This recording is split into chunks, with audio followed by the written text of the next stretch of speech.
What is going on, guys? Shooting Dave here. So good to see your faces. Welcome back to the channel. Now, if you're new here and you don't know what I'm about, well, I'm a photographer from London that now lives here in Los Angeles, and I make photo and video editing tutorials. So, if that sounds like something of interest to you, then please do consider subscribing. Now, in today's video, I'm going to be going over how I shot and edited a front cover. For those of you who watched my last video, you'll already know that, but just in case you missed that video, well, here is the front cover that I'm going to be talking about. Thank you to Fastcar for featuring me on their front cover again. I really do appreciate it. This, in fact, is my 10th front cover that I have in print, so I'm unbelievably stoked about it. And it's featuring my mate Johnny FD RX-7 on there, which is a 700 horsepower RX-7 with a fully carbon fiber body kit on it. So you can imagine this thing shifts. Now, I will be honest, this isn't my favourite photograph that I've ever taken. However, it is important enough to be a front cover, so therefore we should be talking about it. So that's why I'm going to be telling you guys how I shot and edited it. Okay, let's have a look inside Lightroom. Actually, no, let's back up a little bit. Let's talk about some of the camera gear that I was using. For the camera, I had a Canon 5D Mark III, which is this one. I've had it, well, I don't know, 7, 8 years now. It's my workhorse. I know how it works. I love using it, and well, it's the only camera that I have, so I'm stuck with it. Paired with that, I had a Canon 24mm f2.8 IS USM lens. It's not this one, it's actually the one that I'm filming myself with. I can't take it off and do both, but you just have to imagine it. And I was triggering the camera using a Canon TC80N3, which is an intervalometer. Basically, it's a posh name for a remote. So basically, I can put my camera into bulb mode, and I can dial in any shutter speed that I want and remote fire the camera without having to touch it too often. This prevents the camera wobbling around and getting misaligned images, you know, all the bad stuff that you don't want. So that's the camera gear taken care of. As for the lighting, well, it is my trusty Camera Plus Magic Tube Light CP MTL 2 or 3. This thing is basically discontinued now. However, there are a bunch of options out there, and I actually list some of them down below in the description should you want to pick any up for yourselves. Basically, it's a tube light and it has two options, being 5600 Kelvin or 3500 Kelvin, so you can go between white light and orange light. Basically, the only thing you're looking for is basically a nice, big, powerful, bright light that can evenly illuminate your scene, and that's what I've been using, and it works pretty well for me.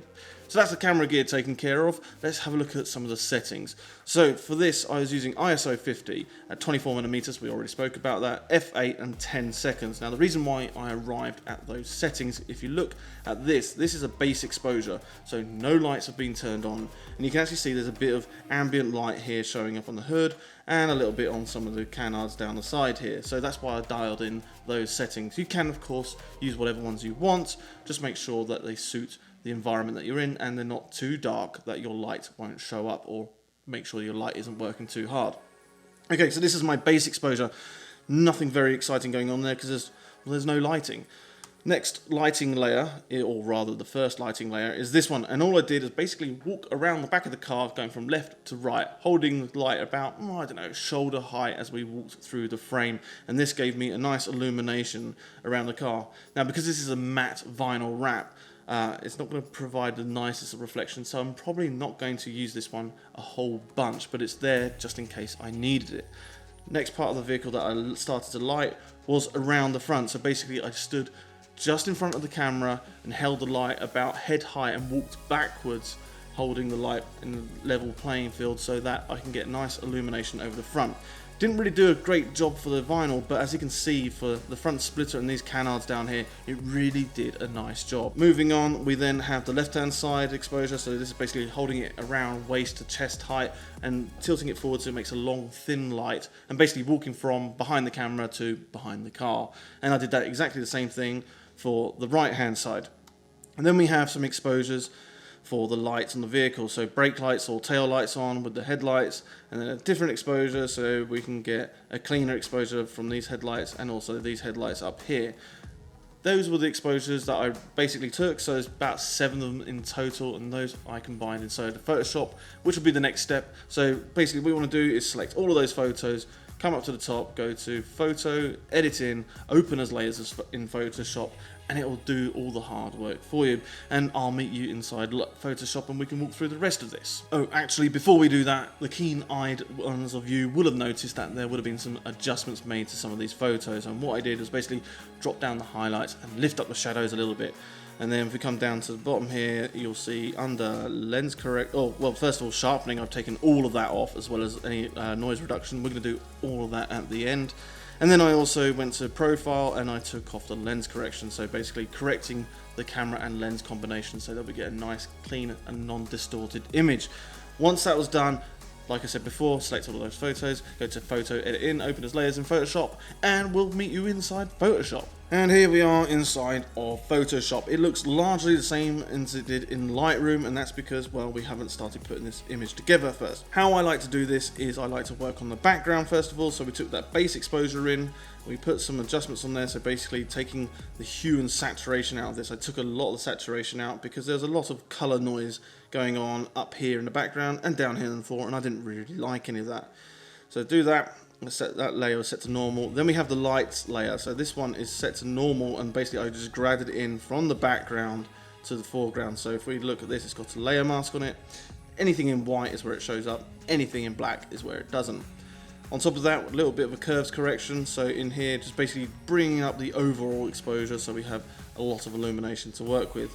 Now this red illumination behind the car was looking pretty cool. I just wanted to make more of that. So a soft red brush, and I basically sampled this color and then brushed it over this sort of area just to get a bit more spill going on inside of there. And that's basically all we did to the background. Now with the background taken care of, it's time to focus on the car. I have this group here which is labeled car, and that's basically where all the adjustments take place. So if we have a look at this, it has a layer mask on there. When this mask allows us only to affect the car without touching the background. Now if you don't know how to create a layer mask, well, I have a tutorial for that and you can check it out right here. And to create this mask, I actually used the pen tool to get a nice, precise and refined edge. And if you don't know how to use the pen tool, well, guess what? I have a tutorial for you right up here. Okay, let's have a look how I built up this car. So starting from the bottom, we have the left-hand side of the image. So if I turn this one on, this layer is set to normal, as we don't want any of the layers underneath showing up. So you can see it can dramatically change the way the vehicle looked, but it's just set to normal. There's some smart filters on here and a camera raw filter. So what I did with this layer is I came up to the top here, went to filter, and then convert to smart filters. The reason why I do that is so I can go back and change the camera raw filter at any stage that I want, rather than committing to a single change. So let's have a look at the camera raw filter. So if we double click on this, it's going to bring it up for us and we can have a look at what's done. And basically all I did was drop down the exposure by one stop. Pretty easy, nothing too complicated there. Okay, so the next layer will be the right hand side of the image, and this is set to lighten, so basically all of the light parts of that image will be showing up on the dark parts of the image below. So same thing, smart filter and camera raw filter, and if we double check this, I'm pretty certain, yep, there you go, drop down the exposure by one stop. Basically both of those exposures are exactly the same, but in my eyes they're a stop too bright, so it just drops them down by one. Okay, moving on, the next lighting exposure that I used was the front pass, and basically that was the one that I held above the camera and walked backwards, just lighting the front of the car. So this layer again, set to lighten, it has a layer mask on it, so if we disable that you can see it does all of this for the front, but none of that was wanted, so I turned that off and it's only affecting the canards and the front splitter. So if we double check that, look at the mask, it's only brushing into these areas. And you can see that reflected here by just showing up in these areas down here. Again, has a smart filter on it and a camera raw filter. And if we go and check out that, you can see I've dropped down the exposure again. So basically what we're learning here is that I overexposed my images by about a stop, but that's fine. We can adjust them, they're raw files. Next one, we have the spoiler. Now this was actually the rim light that I used to go around the back of the image. And you can see it does terrible things to the car, but I just wanted it for that rear spoiler. So if we turn that mask back on, and have a look at the mask itself, you can see just affecting the rear of the car, and it's just doing this tiny little bit across the rear of the car. And so zoom in here, you can see the rear spoiler nicely illuminated by this lighting pass. Now the keen-eyed amongst you will notice that it's a little bit bright, so I have a little curves adjustment on there, so basically just dropping down those mid-tones so we keep the white point where it is, but we get this more contrasted look. So that was looking pretty nice. And I was pretty happy with that. The car is, in my mind, almost complete. There's only a couple of things left to take care of. Now those lights that we used for the background, they were super cool, but it would be nice to add those onto the car. So I have the tail light exposure on here. Again, so if we take off this layer mask, we'll show this layer mask, you can see that I'm just brushing into the rear of the car, and that's affecting this rear spoiler. So if we zoom in and have a look, you can actually see what's going on. So pay close attention to the red area on the side of these like spoiler end plates. If I turn this off, you can see it's black and dusty. If I turn it back on, we got that nice red glow reflecting the red bounce on the wall. So you know the wall's reflecting red from the tail lights, which is then bouncing straight into the rear spoiler. You get it anyway. Right. Furthermore, we have some headlights that I want to be working with. So here's our layer mask, just brushing in around the headlights. This layer was set to screen instead of lighten. One thing that I did globally to the car is I added a little curves adjustment on there. So basically just pushing up the shadows a little bit and dragging down the highlights. So if we turn this on and off, you can see just giving a little bit more life to the car.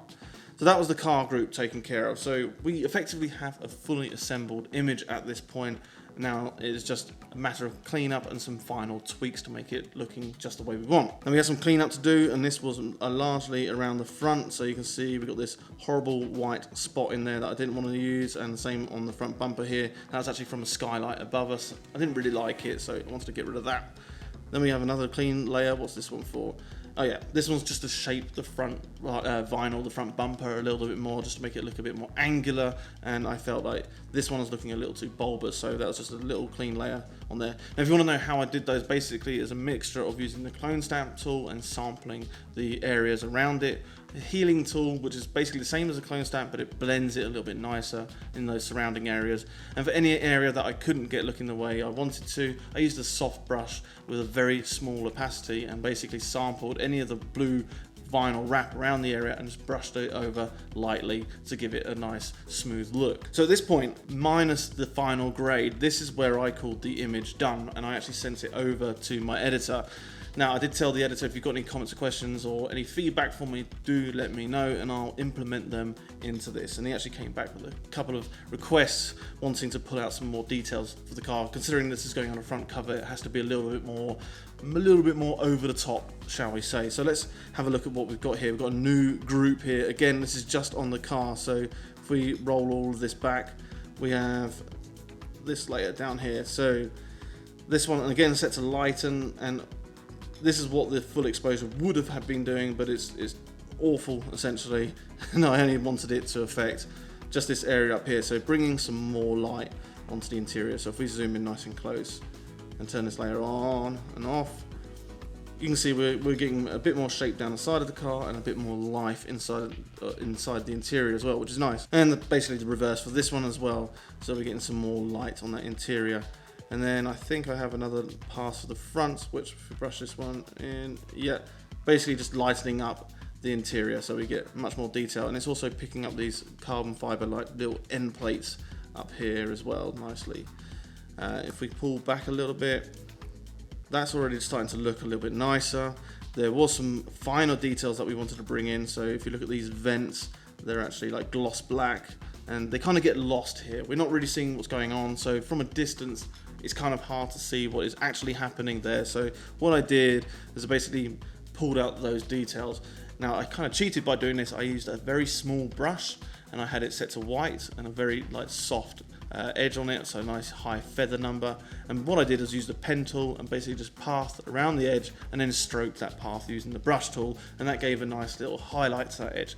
The information is already there, so I'm not lying, but I'm just embellishing it, if you will. So as I've done the lines, the vent surrounds are looking a little bit dead, so wanted to make a bit more of a deal of those. So what I did is I used a little curves brush and basically lifted up the midtones nicely, and I masked it on, so it just affects these edges here. So if you look at the mask for that, you can see these are the shapes, and they match perfectly the shapes of the vents. That's just making it a bit more obvious and a bit more overt so that it catches your attention when you're looking at it, especially when it's in print.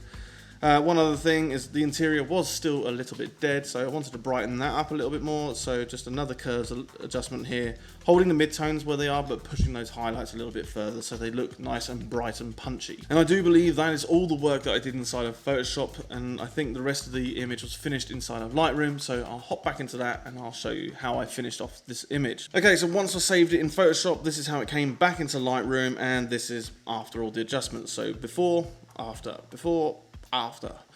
So let's go through some of the settings that I changed. I basically increased the exposure by 1/3 of a stop just to make it a bit more punchy.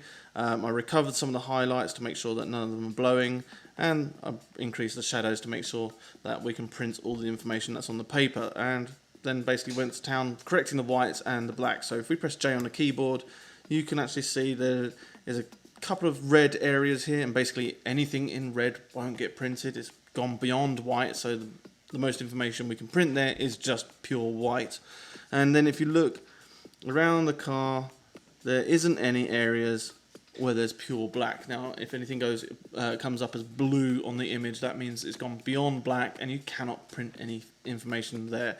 So I like to keep my images above that point, above the black point, so that when it comes to printing them in magazines, you get the full range of the image and you're not clipping anything, making horrible muddy images. And basically when the printers go and print this stuff, black requires an awful lot of ink to be laid down, which means it can bleed. You know, it causes all kinds of problems. So pro tip there, make sure that your image is within the range of black and white, because you don't want it to ruin the image basically when it comes to print. Alright, moving down. We've got a bit of texture and a bit of clarity and a bit of dehaze. A little bit more than I normally use, but then again, this is going to be a front cover, so it needs to be a little bit cartoony, if you will. And then we have some vibrance and a bit of saturation, which I took out of the image just to balance it up a little bit. We have some tone curve work going on here, so just dropping the shadows a tiny bit and increasing those highlights. If we look at the blue channel, I pushed a bit of blue into the shadows and took a bit of blue out of the highlights, which will make the highlights a little bit more yellow. Don't think I did anything to the green channel. And the red channel, in the red channel I took the midpoint of the reds and just dragged it down a little bit. When you take out red, it introduces more cyan. So if we have a look at how this tone curve affects the entire image, this is basically where I do my color grading. The rest of it is just like refining. So let's move down. I don't think I did it with anything with luminance. Saturation pumps up the blues a little bit, so basically sampling this paint color and pushing it up. Don't think I did anything with hue. No, I didn't. Didn't do anything on the color grading tab. If we scroll down, now we get to sharpening. Now I did quite a large amount of sharpening with a relatively small radius. So if we come in here and have a look at this radius, hold down Option and then click on the radius slider, you can see basically how much it's going, like how far the sharpening is going to go. And I had that at 1. Again, a lot of sharpening done for detail, but I masked it all off. So the masking is at 67. So if you hold down Alt or Option and click, you can see anything in the white areas is going to be sharpened, and anything in the black areas is just going to be left alone. So basically not sharpening the entire image as a global thing, we're just doing the specific areas that we want. Moving down, a little bit of noise reduction, doesn't really need it, but little tip here, it actually makes your paint, or in this case vinyl, appear that little bit more smoother, and I quite like doing it. A little bit on colour as well. A radial mask over the interior, just pushing the exposure of that up a little bit by 2/3 of a stop at this one. And then as for cropping, well, I cropped it to a 4:5 aspect ratio and make sure the vehicle was bang center and nice and straight. And well, that is all I did to the image. So I hope you found that useful. I hope you enjoyed that. I hope you learned something along the way. And if you did, then give me a big thumbs up, leave a comment, let me know what your favorite part was. If you haven't already, please do subscribe and follow me on Instagram. I am @ShootingDave, and as always guys, I'll see you in the next one. See ya.